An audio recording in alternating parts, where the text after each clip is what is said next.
Tehran, 1980. War explodes across the skies as Iran and Iraq collide in one of the bloodiest conflicts in modern history. Cities burn, families scatter, and in the middle of it all stands a little-known cleric. His name is Ali Khamenei. The world has rarely truly understood him, not his origins.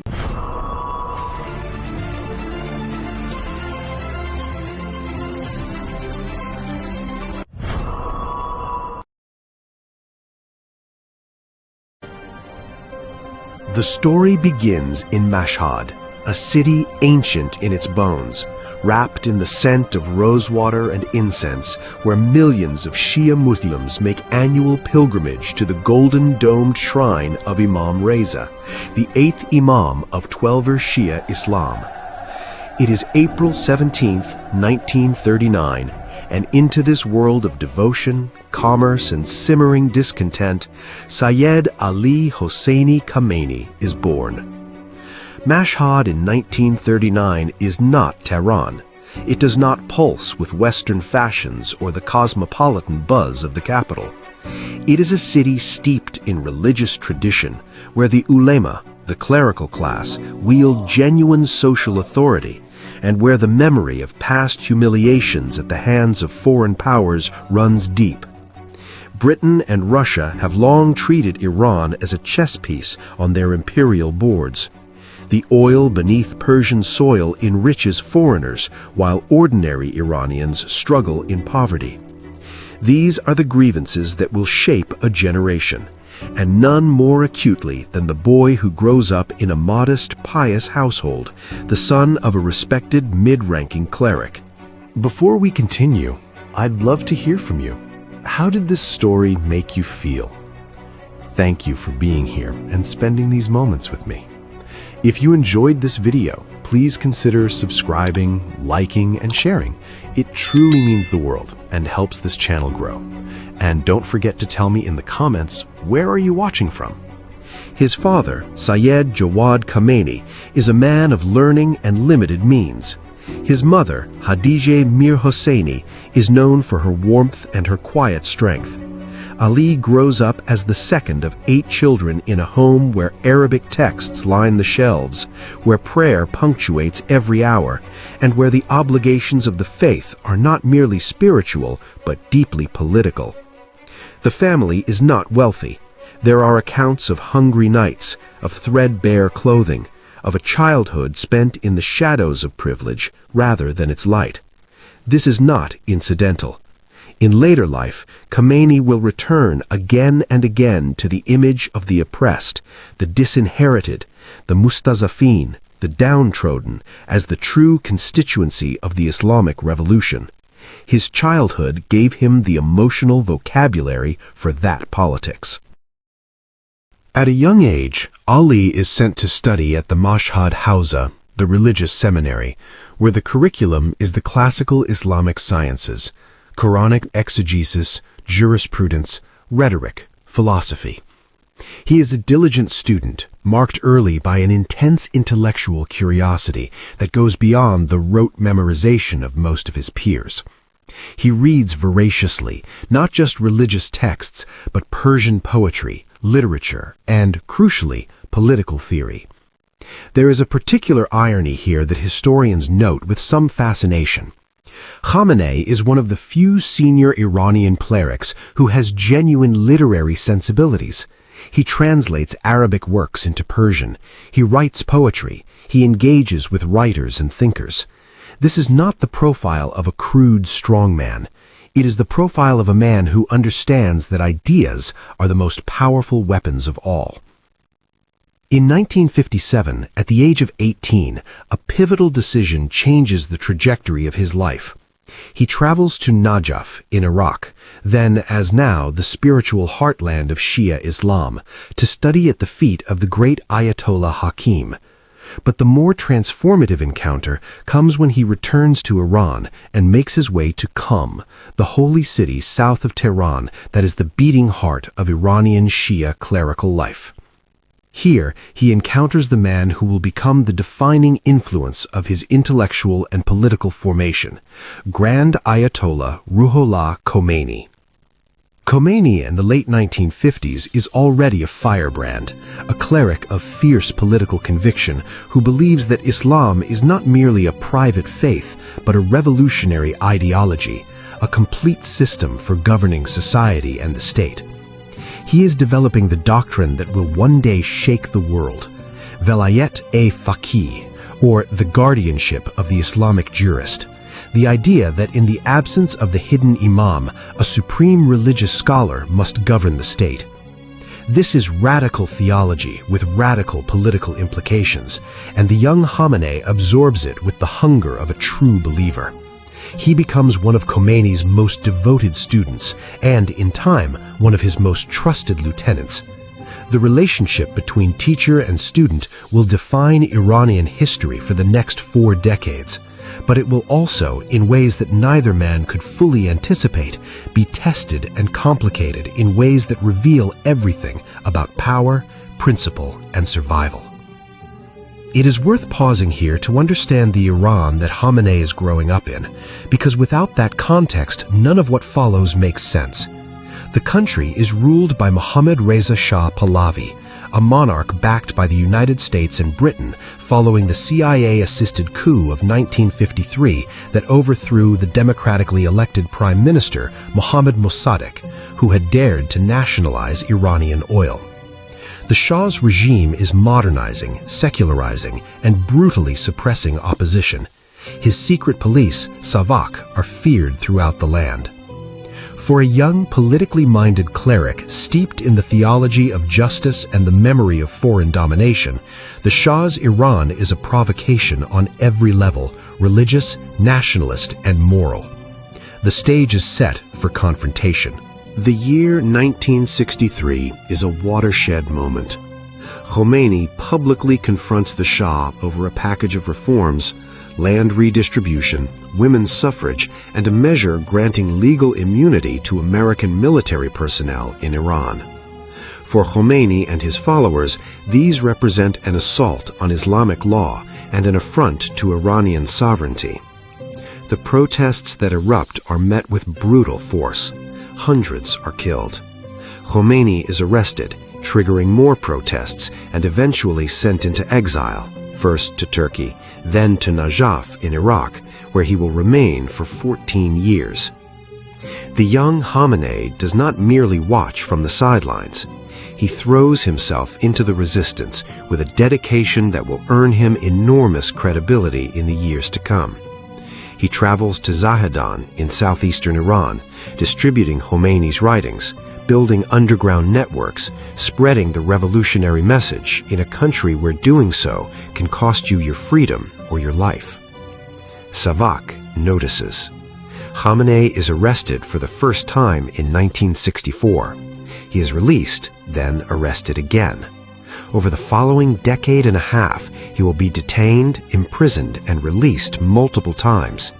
Each arrest is both a trauma and a credential. In the language of revolutionary politics, suffering is a form of authority, and Khamenei accumulates it with grim consistency. The experience of prison leaves its mark on every revolutionary who endures it, and Khamenei is no exception. He is held in Savak facilities, places where interrogation involves not merely questioning, but physical and psychological pressure designed to break resistance. He does not break. What he acquires instead is something colder and more durable than rage: patience, calculation, and an acute understanding of the uses of power. Fellow prisoners and later accounts describe a man who uses confinement as a kind of intellectual retreat, reading, thinking, preparing. He studies Marxist and socialist critiques of colonialism, not to embrace them, but to understand their appeal, and ultimately to develop an Islamic counter-narrative that can compete for the hearts of Iran's revolutionary youth. He sees the conflict to come not merely as a religious revival, but as an anti-imperialist struggle, one that must be framed in terms that resonate across the political spectrum. By the time he is released for the final time in the mid-1970s, Khamenei has been shaped by years of clandestinity, arrest, and ideological formation into something quite specific. Not a frontline warrior, but a political operator of exceptional discipline. A man who understands systems, networks, and the long game. The revolution, when it finally breaks in 1978 and 1979, is one of the most stunning political upheavals of the 20th century. The Shah, ill and increasingly isolated, faces a mass uprising from an improbable coalition of Islamists, liberals, socialists, and nationalists united by hatred of his regime. Millions pour into the streets. Khamenei, still in exile, now relocated to a suburb of Paris, becomes the spiritual lodestar of the movement, his speeches and declarations reaching Iran via smuggled cassette tapes, passed from hand to hand in mosques and homes across the country. Khamenei is in the thick of it, organizing, coordinating, lending his credibility as a veteran of the resistance to the revolutionary cause. He is among the founders of the Islamic Revolutionary Guards Corps, the paramilitary force that will become, in later decades, the most powerful institution in Iran. He is a member of the Revolutionary Council, the body that governs in the transition from the Shah's collapse to the establishment of the Islamic Republic. He is everywhere and nowhere, always working the machinery of revolution, rarely standing at the front of the frame. On February 1, 1979, Khamenei returns to Iran in triumph. The Shah has fled. The old world has ended. On the tarmac at Mehrabad Airport, before a crowd of millions and a watching world, the Imam descends from the plane that carries him home after 15 years of exile. A journalist asks him what he feels. Khamenei, characteristically, replies, "Nothing." Khamenei is there. He is 40 years old. The revolution he has devoted his life to has succeeded. But the harder work, the work of building and of surviving and of accumulating power, is only beginning. The Islamic Republic of Iran is a unique political construction, a hybrid of theocracy and republic, of divine authority and popular elections that has no exact precedent in history. At its apex sits the supreme leader, a position grounded in Khomeiни's doctrine of vilayat-e-faqih, with authority over the military, the judiciary, the security services, and the ideological direction of the state.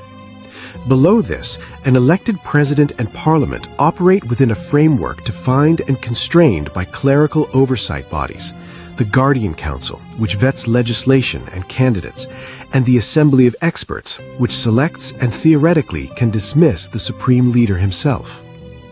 In the early years of the Republic, it is Khamenei who dominates everything, the iconic, austere patriarch of the revolution, whose moral authority is, for his followers, simply unchallengeable. But power below Khamenei is fiercely contested among factions, pragmatic conservatives, ideological hardliners, liberal Islamists, and leftists who are progressively marginalized and then eliminated. Into this turbulent landscape steps Ali Khamenei. He is appointed to a series of crucial positions in the early republic, each one building his profile and his networks. He serves as Deputy Defense Minister. He leads Friday prayers in Tehran, a position of enormous symbolic importance. It is from the Friday pulpit that the regime speaks directly to the masses, where political messages are woven into the fabric of religious devotion. His sermons are closely watched, both by supporters and enemies, as indicators of where the political winds are blowing. Power in revolutionary Iran is not merely a competition of ideas. It is, at times, a matter of life and death. The country is in a state of internal war as well as external war, the latter exploding in September 1980 when Saddam Hussein's Iraq launches a massive invasion, beginning one of the bloodiest conflicts of the late 20th century. On June 27, 1981, Khamenei is delivering a sermon in a mosque in Tehran when a bomb hidden inside a tape recorder placed near the podium explodes. The blast kills several people and leaves Khamenei gravely wounded. His right arm is permanently damaged. He loses much of its function. He will spend the rest of his life with his right arm hanging at his side, an ever-present physical reminder of the violence that surrounds power in Iran. The attack is carried out by the Mujahedin-e-Khalq, the MEK, an Marxist Islamist organization that began as a fellow traveler of the revolution but has since broken with the regime in a vicious internal conflict that will claim thousands of lives. Khamenei survives. He is photographed in the aftermath, bandaged and pale. His survival, his defiance of the assassination, becomes a part of his revolutionary mythology. He has bled for the Republic. He has lived when he might have died. In the symbolic economy of the revolution, this matters. In October 1981, following the assassination of President Mohammad Ali Rajai, the second president of the Republic, killed in yet another bombing just months after taking office, Khamenei is elected president of the Islamic Republic. He will serve 2 terms until 1989 in what is a period of immense difficulty for the country. The Iran-Iraq War consumes everything. Fought along hundreds of kilometers of front lines in the swamps and marshlands of southwestern Iran, it is a conflict of nightmarish intensity. Human wave assaults, poison gas, the shelling of cities, and a military stalemate that slowly, inexorably bleeds both nations white. Over the course of 8 years, Iran loses perhaps 500,000 dead, with hundreds of thousands more wounded or permanently disabled. The war is a crucible that defines an entire generation, and it defines Khamenei too. As a president presiding over national trauma, as a man who must balance military strategy with revolutionary ideology, and as a politician who learns to navigate the impossible dynamics of governing in a state of permanent crisis. His presidential years are marked by competence without brilliance, by survival without transcendence. He is not a charismatic populist like some of his contemporaries. He is not an economic visionary. He is, above all, a faithful executor of Khomeini's revolutionary project, reliable, disciplined, ideologically coherent. These qualities, in the chaotic landscape of revolutionary Iran, are worth more than they might appear. But Khamenei is also developing something else during these years, a theological and political worldview that is subtly his own. He is pushing back, quietly, against the leftward tendencies of some revolutionary factions. He is emphasizing the primacy of Islamic jurisprudence over economic redistribution. He is positioning himself, carefully and without ostentation, as a custodian of the revolution's religious core, not merely its political form. And then, in 1988, comes one of the darkest moments in the history of the Islamic Republic, a moment whose shadow falls across Khamenei's legacy to this day. In the summer of 1988, with the Iran-Iraq War coming to its exhausted conclusion and the MEK launching cross-border military raids from Iraq, Khomeini issues a fatwa ordering the execution of political prisoners who remain loyal to the Mujahedin-e-Khalq. The resulting massacre is one of the most systematic acts of political violence in modern Iranian history. Thousands of prisoners, estimates range from 3,000 to over 10,000, are executed in prisons across Iran, many of them quickly buried in mass graves. The full scale of what happened is still debated, still suppressed within Iran, still denied by the regime. Khamenei's precise role in the 1988 massacres remains a historical controversy. He was president at the time. He was part of the inner circle. The specific command structure of the killing, the death committees, the fatwa, the logistics of mass execution, runs through officials who report to both him and to Khomeini. His defenders argue he was not the architect. His critics argue that no one at his level could have been unaware, and that silence is its own form of complicity. What is beyond dispute is that he presided over a state that committed mass murder of political prisoners, and that he subsequently rose to lead that state for decades without ever publicly reckoning with what happened. This is the moral weight beneath the formal titles, and it never entirely disappears. On June 3, 1989, Ayatollah Ruhollah Khomeini dies. The man who had defined an entire era of Iranian and indeed global politics, who had brought down a dynasty, defied the superpowers, and attempted to export revolution across the Muslim world, is gone. The question of succession is not merely political, it is existential. The entire legitimacy of the Islamic Republic rests on the doctrine of Vilayat-e-Faqih, and the supreme leader who embodies it must now be replaced. The crisis is acute because Khomeini had never successfully institutionalized the succession. His original preference, Grand Ayatollah Montazeri, had been publicly disowned just months before his death after Montazeri criticized the 1988 prison massacres and the general trajectory of the revolution. The Assembly of Experts, the clerical body empowered to select the supreme leader, faces a dilemma. The only figures with sufficient theological credentials are either politically unreliable or politically unavailable. Into this vacuum steps Ali Khamenei, supported decisively by Akbar Hashemi Rafsanjani, the wily, influential parliamentary speaker and longtime political operator. Rafsanjani argues that Khamenei, whatever his theological limitations, he is a Hojat al-Islam, a mid-ranking cleric, not an Ayatollah of the grand variety, is politically trustworthy and ideologically sound. In a decision that bends the theological requirements of Vilayat-e-Faqih, the assembly selects Khamenei. He is immediately elevated to the rank of Grand Ayatollah, an extraordinary theological convenience. It is a remarkable moment. The man who becomes the most powerful figure in Iran, the man who holds that power to this day, was not initially considered the obvious choice, was not the most theologically qualified candidate, and ascended to the role partly through political maneuvering rather than religious consensus. This origin is not incidental. It shapes Khamenei's entire approach to the supremacy he now holds. He knows, at some level, that his authority rests on a contested foundation, and he spends the next 30 decades building walls around it with extraordinary care. The first decade of Khamenei's supremacy is, above all, a decade of consolidation. He faces a fundamental challenge: how to establish genuine authority in a system where his predecessor's charisma was essentially irreplaceable.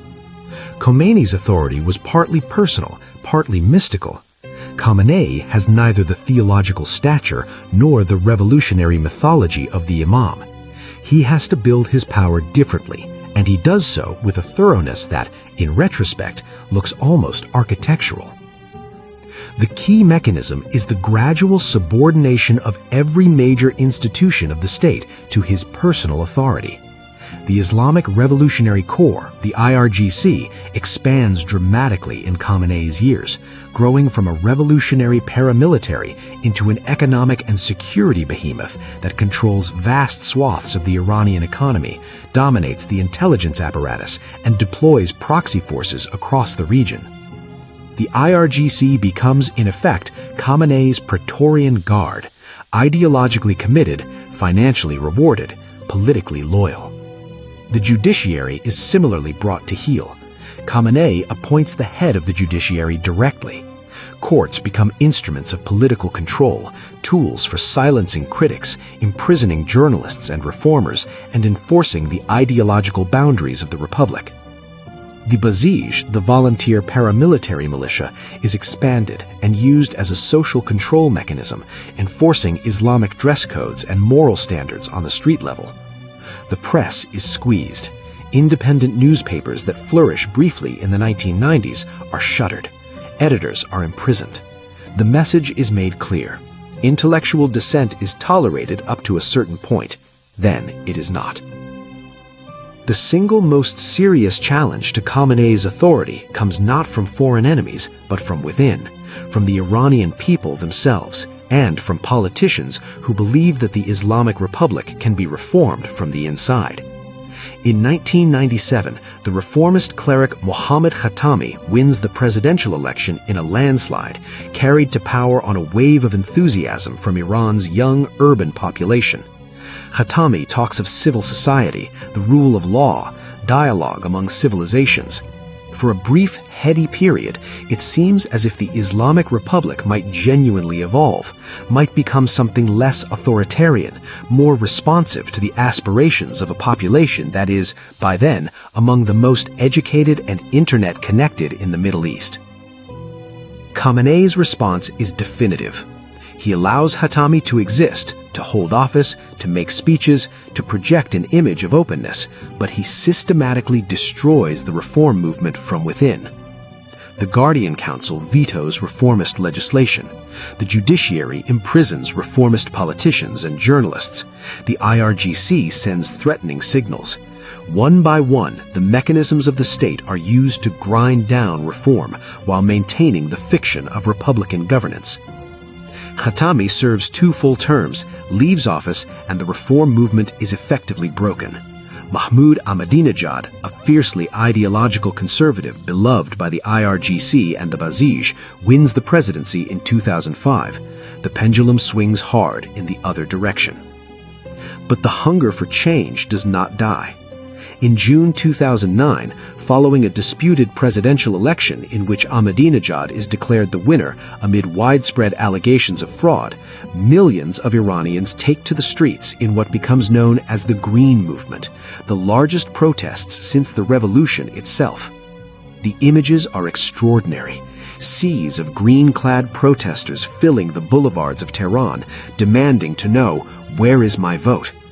Khamenei's response, delivered in a landmark Friday prayer sermon on June 19, 2009, is unambiguous.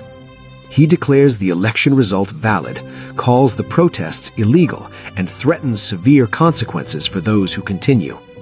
The IRGC and Basij move in. Protesters are beaten, shot, arrested, tortured. The movement is crushed. Its leaders, Mir Hossein Mousavi and Mehdi Karoubi, are eventually placed under house arrest, where they remain to this day. The message sent to the Iranian people in June 2009 is the message that defines Khamenei's political philosophy in its most naked form. The Islamic Republic is not a democracy. It is a theocracy with democratic aesthetics. The people may vote, but the supreme leader decides. No single issue has defined Khamenei's relationship with the outside world more completely than nuclear power, and the suspicion, never quite confirmed but never quite dispelled, that Iran is pursuing nuclear weapons capability. Iran's nuclear program, developed in secret for years and revealed to the world in 2002 by an Iranian opposition group, becomes the central axis of global diplomacy for the next 2 decades. The United States, Europe, Israel, and the international community press Iran to halt enrichment, to accept inspections, to provide transparency. Iran, under Khamenei's strategic direction, negotiates, delays, concedes minimally, and gradually advances its technical capabilities. Khamenei's position on the nuclear issue is characteristically complex. He has issued a fatwa, an Islamic legal ruling, declaring that the production and use of nuclear weapons is forbidden under Islamic law. He has stated publicly that Iran does not seek nuclear weapons, but he has also presided over a program that has brought Iran to the threshold of weapons capability, built enrichment facilities deep underground, developed advanced centrifuges, and accumulated stockpiles of highly enriched uranium that serve no obvious civil purpose. The sanctions that follow are devastating. Wave after wave of American, European, and international sanctions squeeze the Iranian economy, collapsing the currency, driving up inflation, making ordinary life materially harder for tens of millions of Iranians. Khamenei's response, elaborated into a full ideological framework he calls the economy of resistance, is essentially to tell Iranians that sacrifice in the face of imperial pressure is a revolutionary virtue, and that the enemy wants Iran to capitulate, which it will not do. In 2015, after years of multilateral negotiation, Iran agrees to the Joint Comprehensive Plan of Action, the JCPOA, with the 5 permanent UN Security Council members plus Germany. Iran accepts significant limitations on its nuclear program in exchange for sanctions relief.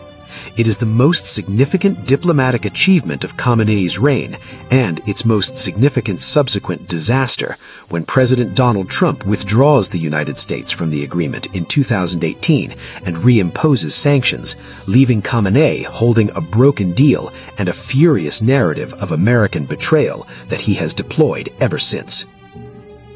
Under Khamenei, Iran has pursued a regional strategy of extraordinary ambition and ruthlessness, projecting power through proxy forces, asymmetric warfare, and the patient exploitation of sectarian divisions and state collapse across the Middle East. This strategy is primarily the instrument of the Quds Force of the IRGC, whose long-serving commander, Major General Qasem Soleimani, became, under Khamenei's direction, perhaps the most consequential military operator.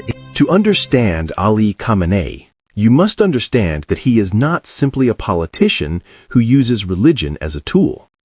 He is a genuine ideological believer, a man whose worldview is coherent, deeply held, and, in its own terms, internally consistent.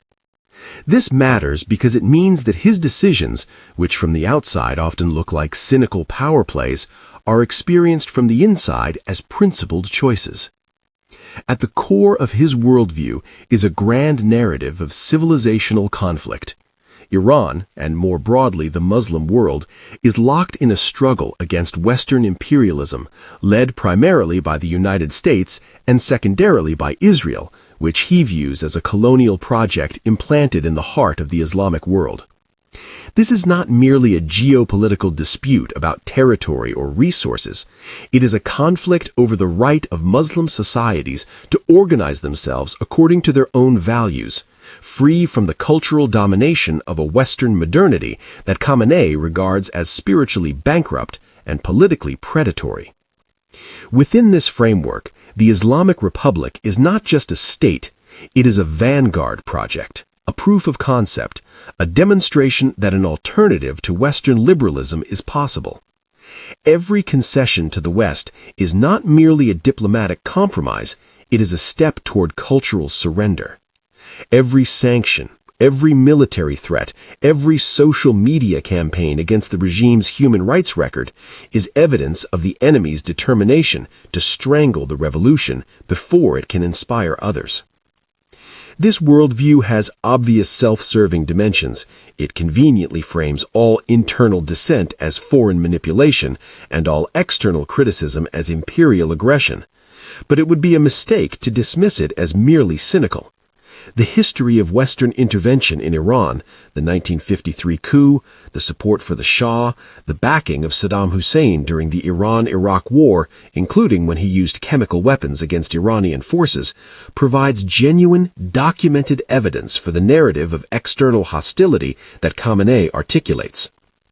One of the most striking features of Khamenei's leadership is his extreme reluctance to expose himself to accountability or defeat. He operates wherever possible through intermediaries and institutions.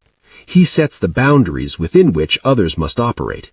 He intervenes decisively at moments of acute crisis, as in 2009, but normally prefers to maintain deniability. This is not weakness. It is a sophisticated form of authoritarian management. By keeping himself slightly above the daily fray of factional politics, Khamenei preserves his position as the ultimate arbiter, the figure to whom competing factions must appeal, and who can therefore play them against each other without being captured by any of them. Presidents, military commanders, and economic interests all require his sanction. None of them individually is indispensable to him. He is, therefore, remarkably difficult to remove, because removing him would require a coalition powerful enough to overcome all of the institutions he controls. And no such coalition can form because every potential member of such a coalition has been carefully separated from every other. By any measure of political longevity, Ali Khamenei must be reckoned an extraordinary survivor. He has outlasted the Soviet Union, the Cold War, 4 American presidents who actively worked to limit Iranian power, the Arab Spring, multiple near economic collapses, and wave after wave of internal protests. He has been supreme leader of Iran for longer than the Shah ruled, longer than many of the world's current heads of government have been alive in politics. What he has built is, in its own terms, impressive. A revolutionary state that has survived 4 decades, a regional military network of genuine strategic reach, a nuclear program that has brought Iran to the threshold of weapons capability without triggering the military strike it risked, an economy that has survived unprecedented sanctions pressure, however badly it has suffered in the process. But what has he cost? The answer is harder to quantify, but equally important. Under his leadership, Iran, a country with one of the richest civilizational traditions in human history, with extraordinary human capital, with vast natural resources, has fallen steadily behind its peers in development, prosperity, and freedom. The generations who have come of age under his rule live with restrictions on speech, on assembly, on dress, on music, on relations between the sexes, on political activity that would be unrecognizable in most of the world. Hundreds of thousands of Iran's most educated and talented citizens have emigrated, taking with them the human capital that every society needs to develop. The economy has been hollowed out by sanctions, corruption, and the IRGC's monopolization of key economic sectors. The people who chanted "Woman, Life, Freedom" in the streets in 2022, the young Iranians who burned their headscarves and faced riot police with their bare hands, are the human balance sheet of the Khamenei era. They are the children and grandchildren of the revolution, and they do not share its values. They are, in the most precise sense, the revolution's failed heirs. In 2024, Ali Khamenei is 84 years old. His health has been the subject of persistent speculation for years. He has been reported to have prostate cancer, though Iranian officials deny it. He moves with difficulty. His public appearances, once regular, have become more carefully managed. The question of succession is one that the Iranian political system is, officially, not permitted to discuss. The Assembly of Experts is constitutionally empowered to select the next supreme leader, but the identity of that leader, the political alignment, the theology, the relationship to the various factions that now constitute the Islamic Republic's power structure is the most consequential unanswered question in Iranian politics. His son, Mujtaba Khamenei, is often mentioned in this context, a figure of growing influence within the IRGC and in the apparatus of the Supreme Leader's office, but someone who lacks both formal theological credentials and the revolutionary biography that might legitimate his succession. A dynastic succession in the world's most prominent clerical republic would represent something close to an ideological implosion, and yet the logic of concentrated power being transferred to a trusted inner circle has a gravity all its own. Whatever the outcome, the succession will be a moment of extreme vulnerability for the Islamic Republic. The institutional structures built by Khamenei, the Guardian Council, the IRGC, the Basij, the judiciary, exist to serve the ideology of the revolution filtered through the authority of the supreme leader. Changing the person at the top is not a simple transfer of power, it is a renegotiation of an entire system, and renegotiations have a way of going wrong. It is, finally, worth asking what Ali Khamenei's impact has been on the world beyond Iran, because the answer is more significant than many Westerners appreciate. The Islamic Republic under Khamenei has been the primary state patron of Shia political militancy across the Middle East. The network of proxy forces he has built and funded, Hezbollah, the Iraqi Shia militias, the Houthis, and others, has reshaped the political geography of the Arab world in ways that are still unfolding. The Lebanese state has been hollowed out by Hezbollah's dominance. Iraq's sovereignty has been compromised by Iranian-backed militias. Yemen has been torn apart by a war in which Iranian support for the Houthis is a significant contributing factor. Syria's civil war, which killed hundreds of thousands and displaced millions, was prolonged, at least in part, by Iran's decision to keep Assad in power. Khamenei has presided over and in significant ways enabled a generation of regional violence. The human cost of this is incalculable. His defenders argue that Iran was responding to foreign aggression, to the American invasion of Iraq, to Israeli expansionism, to Saudi-backed Sunni extremism. There is something to these arguments, but there is also something to the observation that the choices made in Tehran to support this militia, to fund that movement, to ship those weapons, were choices made by people with agency and power, and that the consequences of those choices fell heavily on populations that had no say in them at all. At the same time, Khamenei's Iran has demonstrated that, and this is a fact, whatever one thinks of the regime, that a non-Western, non-liberal state can survive sustained American pressure, can develop advanced military capabilities, can project regional power, and can maintain a degree of popular legitimacy through a combination of ideology, coercion, and genuine social provision. This demonstration has consequences beyond Iran. It tells other states that the American-led international order is not inescapable. It tells revolutionary movements that persistent resistance can outlast imperial patience. 45 years after the revolution that created it, the Islamic Republic of Iran is still standing, battered, isolated, resented by much of its own population, sanctioned by much of the world, and facing a succession crisis of existential proportions, but still standing. Ali Khamenei made that endurance possible through a combination of cunning, cruelty, ideological conviction, and institutional design that any political scientist studying authoritarian durability must take seriously. He is not the cartoonish villain that Western portrayals sometimes suggest, nor the saintly guardian of Islamic civilization that regime propaganda depicts. He is something more interesting, more disturbing, and more instructive. A man of genuine intelligence and total ruthlessness, who took hold of a revolutionary state at a moment of maximum vulnerability and kept it alive through methods that have exacted enormous costs from the Iranian people and the wider region. History will render its judgment. It is already rendering it in the streets, in the women who remove their headscarves, in the young Iranians who write their dreams in the languages of exile, in the families who grieve the execution of protest leaders and political prisoners whose names the regime will not even acknowledge.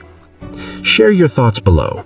Who do you think should be held accountable for the events described in this documentary, and what do you believe the future holds for the people of Iran?